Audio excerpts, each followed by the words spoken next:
We hear many people tell us they're afraid to touch their base edges, so let's go through some simple methods to demonstrate how easy this is, especially with our Pro Base Bevel guide. Let's get started by marking off 5, 10, and 15 centimeters, where the ski runs flat, not where the edge curves up. Do this on both your tips and your tails to help you decide how far you'd prefer to go. If you're not sure, we recommend testing 10 centimeters first on adult length skis. Next, you'll insert a base file into your guide in this direction and secure it with the side cut wedge from this side. Place the guide on the base, ensuring both D-glides contact the side edge of your ski for the most precise bevel. Note that this stainless steel glide plate right here determines your bevel. Therefore, it must always stay in contact with your base. Now make very light passes pulling the file towards you and be certain you stop at your predetermined Sharpie mark.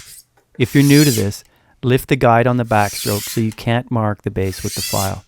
Set it back down a couple of centimeters behind your starting point and with very light downward pressure, draw towards you, feeling the file cutting the steel. Move your file every 2 to 3 passes in approximately 1 centimeter increments to release the filings to expose a clean section of the file. And if needed, brush the debris from both the base and the file.